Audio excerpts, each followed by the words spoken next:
Chapter number 1 का part number 3 है ये, और ये लास्ट पार्ट होगा। ठीक है, सेकंड पार्ट में वाष्पीकरण से समझाना थोड़ा बाकी रह गया था, तो वहीं से शुरू करते हैं। तो दूसरी चीज़ की ये कि इससे पहले कि मैं वाष्पीकरण के बारे में बताऊं, आप लोग को ये बात हमेशा क्लियर होनी चाहिए कि गैस अलग होती है, वाष्प बिल्कुल ही अलग होती है।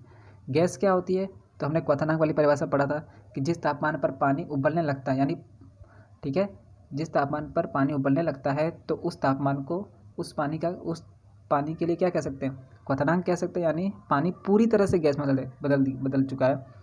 और गैस में क्या होता है कि नमी नहीं होती है, आर्द्रता बिल्कुल नहीं होती है। जब मैं वाष्पीकरण वाली परिभाषा के बारे में बात कर रहा हूँ तो उसमें क्या होता है कि क्वथनांक के तापमान पर पहुँचने से पहले जो पानी की बूंदें बदल जाती हैं गैस के स्वरूप में, उसे कहते हैं वाष्पीकरण। ठीक है, अब वाष्पीकरण के बारे में क्या कहा गया है कि पदार्थ की अवस्था बदलने के लिए सदैव क्या ऊष्मा की ज़रूरत पड़ती है या फिर मुझे दाब की ज़रूरत पड़ेगी बदलने के लिए। ठीक है, उसमें और एक बार बात और कही गई है कि जिसमें बिना क्वथनांक पर पहुँचे हुए क्या कोई द्रव वाष्प अवस्था में बदल जाता है, या जल को अगर मैं खुला छोड़ दूँ, मान लो मेरे पास कोई कटोरी पानी रख के मैं धूप में रख दूँ, तो कुछ देर बाद आप खुद देखोगे कि पानी कम हो गया पहले से। तो ऐसा क्यों हुआ? तो ये जो पूरी प्रक्रिया हो रही है, यही क्या कहला रही है, वाष्पीकरण। क्योंकि आपने सिर्फ पानी बाहर रखा है, तो क्या आपने कोई ऊष्मा दी क्या अलग से? वो तो पानी अपने आप ही उड़ गया। तो क्यों उड़ गया? ठीक है, वहाँ तो पानी उबला भी नहीं, फिर भी पानी की मात्रा कम हो गई।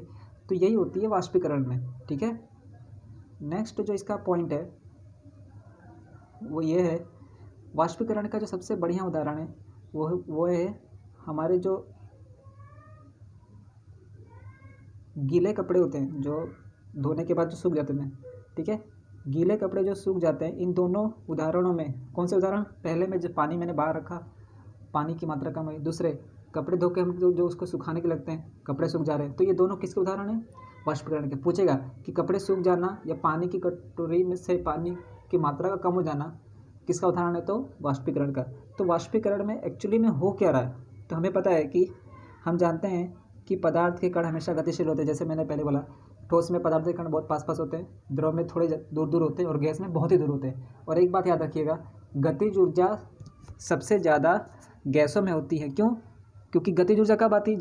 जब कोई कण जितने तेज़ी से चल सकता है, यानी जो चीज़ गति में होगी और जो चीज़ जितनी तेज़ गति में होगी उसमें गतिज ऊर्जा भी क्या होगी? सबसे ज़्यादा होगी। ठोस में तो बहुत ही पास होते हैं, तो उनमें तो आसानी से घूम फिर सकेंगे नहीं, क्योंकि उन गैसों में आकर्षण बल आपस में बहुत ज़्यादा होता है, द्रव में आकर्षण बल थोड़ा कम होता है, और गैसों में क्या होता है? बहुत ही कम होता है। इसलिए तो गैस आराम से अपने आकर्षण बल को तोड़ के, जैसे हम उसको क्या करते हैं, थोड़ी सी ऊर्जा देते हैं, तो वो गैस द्रव की अवस्था को छोड़ के गैस में तुरंत ही बदल जाता है। ठीक है, और वो कभी रुकते नहीं हैं।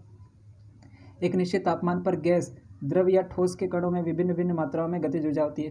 जैसे मैंने बताया, गैस में अलग गतिज ऊर्जा होगी, द्रव में अलग होगी, ठोस के कणों में विभिन्न मात्रा में गतिज ऊर्जा होती है। यानी गैस में अलग होगी गतिज ऊर्जा, द्रव में अलग, ठोस में अलग। दूसरी चीज़, द्रव में मान लो आपने कोई किसी बर्तन में पानी रखा, तो पानी की जो सबसे ऊपरी सतह होगी उसमें क्या होता है कि द्रव में सतह पर स्थित कणों के कुछ अंश में इतनी ऊर्जा होती है कि वे जैसे ही मैंने उसको थोड़ी सी भी ऊर्जा दूंगा, नीचे से थोड़ा सा भी गर्म करूँगा, तो क्या होगा? वे दोनों ऊपर वाले जो कण होते हैं वो क्या करते हैं? आकर्षण बल से क्या होता है? मुक्त हो जाएंगे। इसके कारण क्या होगा? तो क्वथनांक से कम तापमान, ठीक है, क्वथनांक में क्या होता है? पानी उबलने लगता है, लेकिन क्वथनांक से कम तापमान यानी 100 डिग्री सेल्सियस से पहले, क्वथनांक से कम तापमान पर द्रव के वाष्प में परिवर्तित होने की प्रक्रिया को क्या कहते हैं हम लोग? वाष्पीकरण कहते हैं। ठीक है, ठीक है, वाष्प की प्रक्रिया को वाष्पीकरण कहते हैं। आई थिंक अब आप लोग को समझ में आ गया। अब ये होती कैसे है, तो जरा इसके समझते हैं।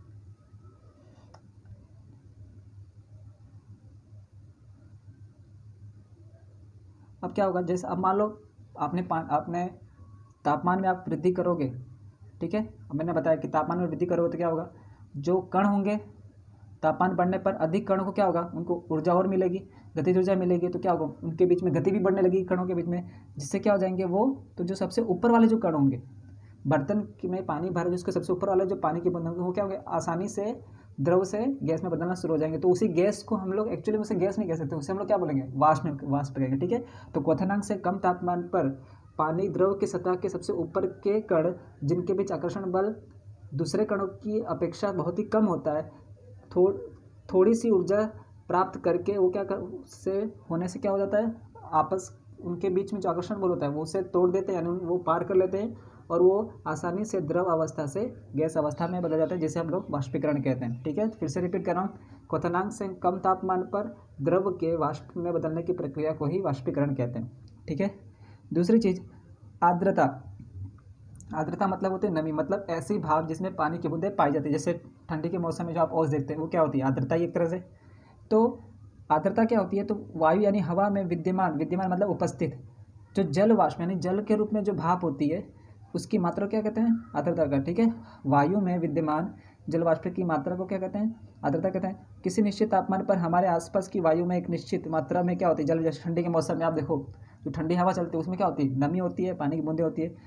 तो कह रहा है कि जब वायु में जल कणों की मात्रा पहले से अधिक हो, ठीक है, देख एक चीज़ याद रखिएगा, हवा में जितनी ज़्यादा पानी की मात्रा होगी हवा उतनी ज़्यादा आपको ठंडी महसूस होगी। जो आपके ठंडी के मौसम में देखते हैं उसमें क्या होती है, हवा ठंडी क्यों लगती है, क्योंकि उस समय जो हवा चलती है उसमें पानी की मात्रा गर्मियों के मौसम से क्या होती है, ज़्यादा होती है, इसलिए ठंडी में हमें ज़्यादा ठंडी लगती है अगर थोड़ी सी भी हवा चलती है। क्यों, क्योंकि उन हवा वाष्प में क्या होता है, हवा जो वायु होती है उसमें क्या होती है, नमी होती है। तो अब सीधी सी बात है, अगर आसपास का तापमान ही कम हो तो जो पानी की बूंदें हैं वो वाष्पीकरण कब होती है, जब आप उनका तापमान बढ़ाओगे, जब आप उनको 100 के पास हो जाओगे तभी तो बदलेंगी। लेकिन अगर आसपास का माहौल ही ठंडा ठंडा है, ठीक है, वायु में नमी है, तो उनको गर्मी कहाँ से मिलेगी, और जब उन्हें गर्मी नहीं मिलेगी तो उनके कणों में क्या होगा, गतिज ऊर्जा भी नहीं बढ़ेगी, और गतिज ऊर्जा नहीं बढ़ेगी तो वो आपस के आकर्षण बल को तोड़ के क्या होगा, वाष्प में बदलने में नहीं बदल पाएंगे। इसलिए आपने देखा होगा कि ठंडी के मौसम में कपड़े जल्दी नहीं सूखते हैं। क्यों, क्योंकि कपड़े तो वैसे ही गीले होते हैं और उन्हें सूखने के लिए क्या चाहिए, गर्मी चाहिए, और गर्मी उन्हें मिल नहीं पाती क्योंकि आसपास क्या होती है, ठंडी वाला माहौल होता है, क्योंकि हवा भी ठंडी होती है और उस हवा में क्या होती है, नमी भी होती है। ठीक है, तो इससे क्या होगा कि वाष्पीकरण की दर क्या होती है, घट जाए, यानी वाष्प जितनी जल्दी सूखना चाहिए कपड़े को वो नहीं सूख पाता है। क्यों, क्योंकि इससे गर्मी नहीं मिल पा रही है ना। पानी जो आपके कपड़े हैं वो गीले होते हैं, और गीले कपड़े क्या, जो कपड़े में जो पानी की बूंदें होती है उन्हें सही मात्रा में या पर्याप्त मात्रा में गर्मी नहीं मिल पाती है, इसलिए कपड़े जल्दी सूख नहीं पाएंगे। और कपड़े जल्दी नहीं सूख रहे मतलब क्या हो रहा है कि पानी की बूंदें वाष्प में बदल नहीं पा रही, यानी वाष्पीकरण की प्रक्रिया क्या हो जाएगी, कम हो जाएगी। तो ये दो प्रश्न यहाँ से बनेंगे कि वाष्पीकरण की दर किस मौसम में सबसे ज़्यादा होगी, ठंडी में या गर्मी में। तो गर्मी में बहुत ज़्यादा होगी। क्यों, जल्दी जल्दी कपड़े सूख, क्यों, क्योंकि वाष्पीकरण की दर बढ़ जाएगी, क्योंकि गर्मी का मौसम होगा, आसपास गर्मी भी है, तो जो आपके पास कपड़े हैं गीले कपड़े में जो पानी की बूंदें वो आसानी से आसपास की गर्मी से जो ऊष्मा है उसे क्या करना, अवशोषित करेंगे, और उनके जो तापमान होगा वो जल्दी जल्दी बढ़ेगा और आसानी से सूख जाएंगे। ठंडी में इसका उल्टा हो जाएगा, आसपास क्या होगा, उन्हें ज़्यादा गर्म होने के लिए या ऊष्मा प्राप्त करने के लिए उन्हें थोड़ा समय लगेगा। ठीक है, क्योंकि आसपास ठंडी का माहौल होता है। दूसरी चीज़ कि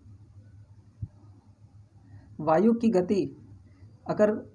गति अगर मान लो बहुत तेज़ हवा चल रही तो भी देखा होगा, अगर आपके कपड़े दो तरह से सूखते हैं, या तो आसपास गर्मी बहुत है, धूप है, उस समय आप कपड़े सुखाओ तो सूख जाएंगे, या फिर तेज़ हवा चलती रहती है। नॉर्मली ठंडी के मौसम में तो यही होता है, बरसात के मौसम में, कि सूखने के लिए कपड़े हवा तो चाहिए, यानी कई लोग तो क्या करते हैं कि बाहर ही रख देते हैं कि चलो इसी बहाने हवा लगेगी तो कम से जल्दी सूख जाएगा कपड़ा। तो क्या हो रहा है, तो वाष्पीकरण की दर को अगर मुझे बढ़ाना है तो दो तरह के, या तो मैं उसे गर्मी वाले जगह पर रखूँ जहाँ पे उसे पर्याप्त मात्रा में ऊष्मा मिले, या फिर ऐसी जगह पर रखूँ जहाँ पे वायु की गति में क्या हो, अगर वायु तेज़ी से बहेगी, यानी क्या होगा, तेज़ी से हवा उस कपड़े के संपर्क में आएगी तो क्या होगी, पानी की बूंदें उस हवा में उपस्थित ऊष्मा को क्या करेगी, ग्रहण करेंगी, और जितने जल्दी जल्दी हवा उसके संपर्क में आएगी तो जल्दी जल्दी क्या होगी, पानी की बूंदें उससे ऊष्मा लेंगी और अपना तापमान बढ़ा के क्या हो जाएंगे, उस पानी की बूंदों से वाष्प में बदल जाएंगी। तो वायु की गति में वृद्धि करने से वाष्पीकरण की दर क्या हो जाएगी, बढ़ जाएगी। वाष्पीकरण की दर बढ़ना मतलब जल्दी जल्दी पानी भाप बनकर उड़ रहा है। ठीक है, तो वायु की गति में वृद्धि करने से क्या होगा, जो वाष्पीकरण की दर बढ़ जाएगी और वायु में कपड़े जल्दी सूख जाएंगे। वायु के तेज हवा होने से जल वाष्प के जो कण होते हैं वो वायु के साथ क्या हो जाएंगे, उड़ जाते हैं, जिससे आसपास के कण के जो जल वाष्प हुई वो क्या होगी, मात्रा होगी, यानी तेज हवा चलेगी तो जो नमी होगी वो भी क्या होगी, उसके साथ ही उड़ जाएगी।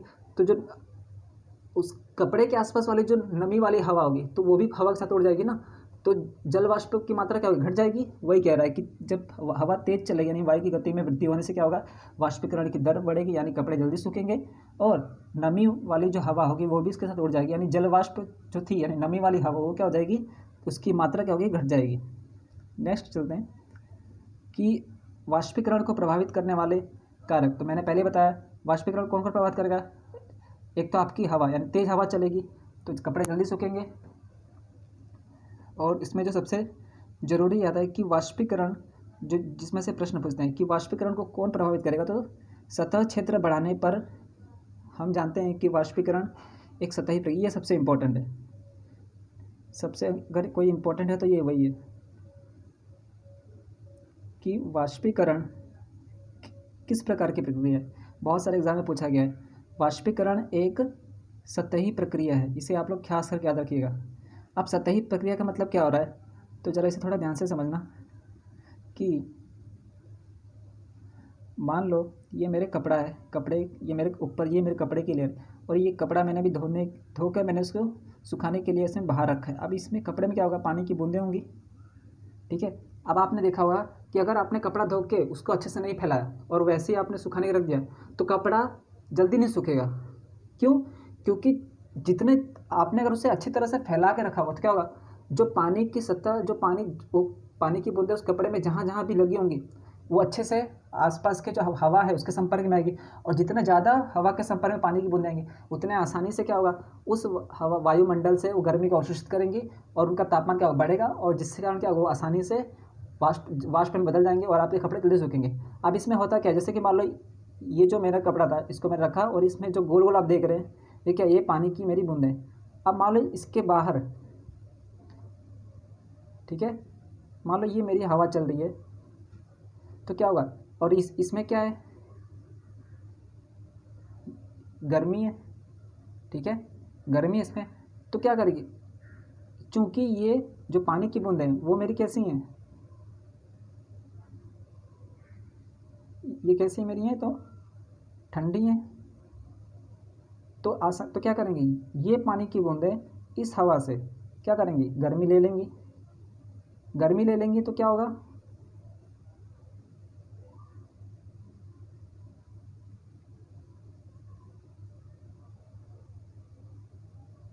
इनकी क्या होगी, तापमान बढ़ जाएगा, ठीक है, इनका क्या होगा, इनका तापमान बढ़ेगा, और जैसे जैसे इनका तापमान बढ़ेगा तो क्या होगा, ये आसानी से क्या होंगी, वाष्प में बदल जाएंगे, ठीक है। नेक्स्ट चलते हैं, जैसे कि इसमें बोला गया है कि तेज धूप वाले गर्मी के जो दिन होते हैं, इसमें तेज धूप वाले गर्म दिन के बाद लोग अपनी छत या खुले स्थानों पर क्या करते हैं, जल छिड़कते हैं। जैसे इस समय आप लोग करते होंगे कि गर्मी का मौसम है, छत पूरी तरह से गर्म हो जाते हैं, तो लोग पानी क्यों छिड़क रहे हैं, इसका कारण ये है क्योंकि जल वाष्पीकरण की गुप्त ऊष्मा, क्योंकि वाष्पीकरण में क्या होता है, गुप्त ऊष्मा होती है, गर्म सतह यानी जो आपकी छत की सतह है उसको क्या करे, ठंडा कैसे बना रही है, तो क्या हो रहा है, जैसे आपने पानी छिड़का तो छत में क्या है, गर्मी है, पानी क्या होगी, ठंडी होगी, तो पानी क्या करेगी, छत की गर्मी को क्या करेंगी, खींच लेंगी, और जब पानी ठंडा है गर्मी को खींचेगा तो पानी भी गर्म होगा, यानी पानी बूंदें गर्मी गर्म हो जाएंगी, और वो उस छत की गर्मी को लेके, क्योंकि तापमान बढ़ गया तो क्या होगी, वो वाष्प में बदल जाएंगे। तो इसी प्रक्रिया से आपका छत भी क्या होता है, ठंडा होता है, ठीक है। और इसी प्रक्रिया से आपका क्या होता है, वाष्पीकरण के कारण ही शीतल होने का एक और उदाहरण है कि गर्मी में हमें क्वेश्चन पूछते हैं यहाँ से कि गर्मी में हमें सूती कपड़े क्यों पहनने चाहिए, ठीक है। हमें पता है सूती कपड़े किसके बनते हैं, कॉटन से, कॉटन यानी क्या, कपास, और हमें पता है कपास किसका उदाहरण है, तो सेल्यूलोज का उदाहरण है, ठीक है। अब इसमें क्या हो रहा है, शारीरिक प्रक्रिया, हमें पता है कि हमारे शरीर का जो सामान्य तापमान होता है वो कितना होता है, तो 37 डिग्री सेल्सियस, ठीक है, 37 डिग्री सेल्सियस होता है। और इसके साथ साथ क्योंकि हमारे शरीर में पहले से गर्मी है तो जब हम काम करेंगे तो हमारे शरीर से क्या होगा, पसीना निकलेगा। अब पसीना निकलेगा यानी पसीना क्या, एक तरह से पानी की बूंद है, तो वो पानी की बूंदें किसे गीला करेंगे, हमारे कपड़े को, तो हमारा कपड़ा भी क्या होगा, गीला हो जाएगा, यानी वो भी ठंडा होगा, उसका तापमान कम हो जाएगा। तो अब क्या होगा कि मान लो ये मेरे कपड़े, जो मैंने शरीर पे कपड़ा पहना है, ये उस कपड़े की सबसे बाहरी परत है, और क्योंकि पसीने की बूंदें मेरे कपड़े पे लग चुकी हैं तो ये भी क्या होंगी, ठंडी हो जाएंगी।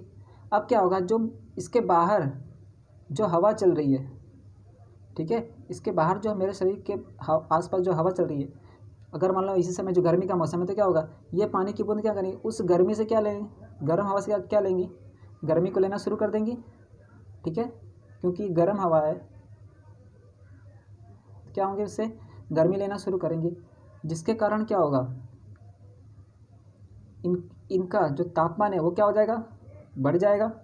ठीक है, इन सभी तापमान बढ़ेगा तो क्या होगा कि आसानी से ये क्या हो जाएंगी, तो वाष्प में बदल जाएंगी। और इसी कारण क्या होगा, अब चूंकि मेरे शरीर से जो गर्मी थी वो पानी के रूप में बाहर आई और उस पानी की वजह से मेरा कपड़ा गीला हुआ, तो अब मेरा कपड़ा भी एक तरह से ठंडा होने के लिए मेरा कपड़ा क्या होगा, गीला हो जाएगा। और वो कपड़ा सूखेगा कैसे, आसपास की गर्म हवा से मेरी पानी की बूंदें उस ऊष्मा को लेंगी और मेरे कपड़े का जो तापमान है, क्योंकि अब वो भी गर्म हो चुका है, ठीक है, तो क्या होगा, आसपास की हवा से गर्मी लेंगी और मेरी जो पानी की बूंद है वो क्या होंगी, भाप बन के उड़ेंगी। तो वो भाप बन के उड़े, इससे क्या हो रहा है कि मेरे शरीर से जो भी गर्मी निकल रही है उस गर्मी को तुरंत ही ले रही है मेरी पानी की बूंदें, और जो मेरा पसीना निकल रहा है वो, और आसपास की हवा से जो गर्मी आ रही है वो, तो उसने क्या किया, दोनों को लिया और भाप बन के उड़ेगा। अब सीधी सी बात है, अगर मेरे शरीर से गर्मी है और मेरे शरीर से अगर मैं गर्मी निकालता जाऊँ पसीने के रूप में, तो क्या होगा, मेरे शरीर का तापमान क्या होगा, कम हो जाएगा। इसीलिए क्वेश्चन पूछते हैं कि गर्मियों में सूती कपड़े पहनने से या पसीना आता है तो हमें ठंडक क्यों महसूस हो रही है, क्योंकि हमारे शरीर से पसीना निकल रहा है। पसीना क्या, पानी की बूंदें, वो पानी की बूंदें आसपास की गर्म हवा से ऊष्मा लेती हैं और जो मेरे शरीर से गर्मी निकली है पसीने के रूप में, वो पसीना यानी पानी की बूंदें वाष्पीकरण की प्रक्रिया से वाष्प में बदल जाती है और इसी प्रक्रिया से हमें क्या होती है, ठंडक महसूस होती है। ठीक है, नेक्स्ट जो पॉइंट है इसमें भी वही लिखा हुआ है। अभी जो सबसे लास्ट पॉइंट आया वो ये है कि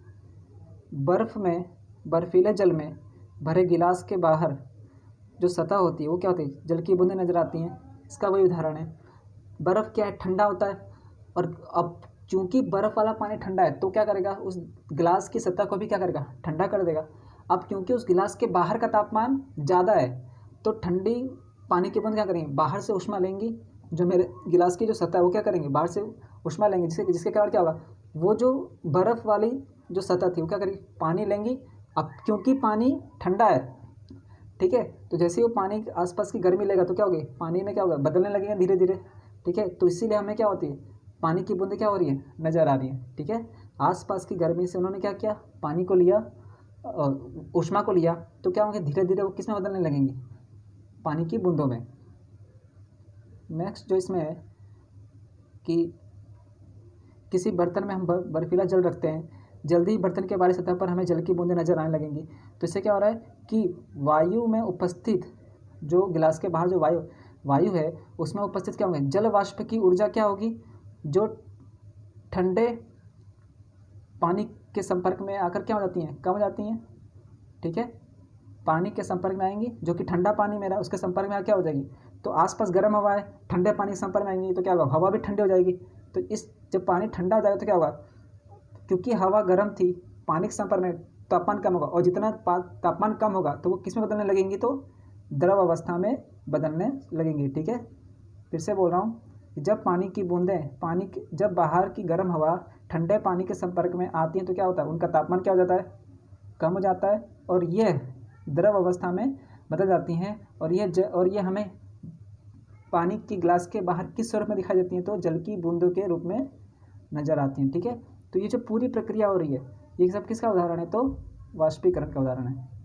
तो इसे कुछ इस तरह समझते हैं कि जैसे कि मान लीजिए ये मेरा एक गिलास है, ठीक है, इसमें मैंने पानी भर के रखा हुआ है और ये पानी कैसा है, तो बहुत ही ठंडा है।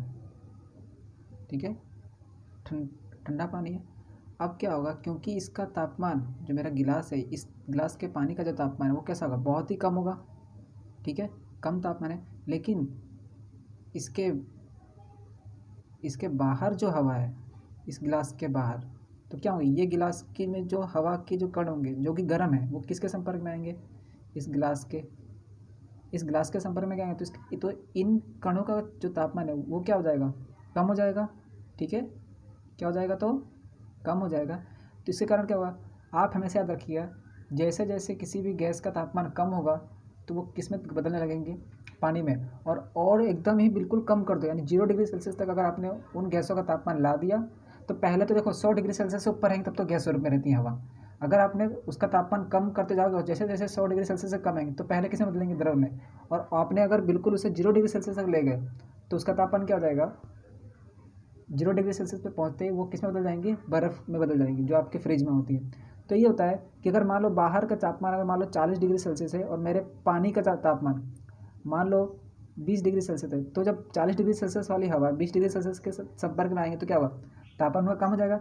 और मैंने पहले बोला कि जैसे जैसे हवा जो हवा के कण है ठंडी चीज़ के संपर्क में आएंगे तो क्या होगा, उनका तापमान कम होगा, और जैसे उनका तापमान कम होगा तो वो किस स्वरूप में बदलने लगेंगे, पानी में। ठीक है, तो ये जो आपके जो कण थे, जो हवा में जो कण है वो किस में बदलने लगेंगे, तो पानी में बदलना शुरू हो जाएंगे। ठीक है, तो अब आप मुझे ज़रा बताइएगा कि इस तरह से जो पढ़ रहे हैं इसमें आपको कोई दिक्कत हो रही है नहीं हो रही है, तो प्लीज़ मुझे मैसेज कीजिएगा कि इस तरह से पढ़ना सही है कि नहीं है, या फिर मैं पहले जैसा ही पढ़ाऊँ। ठीक है।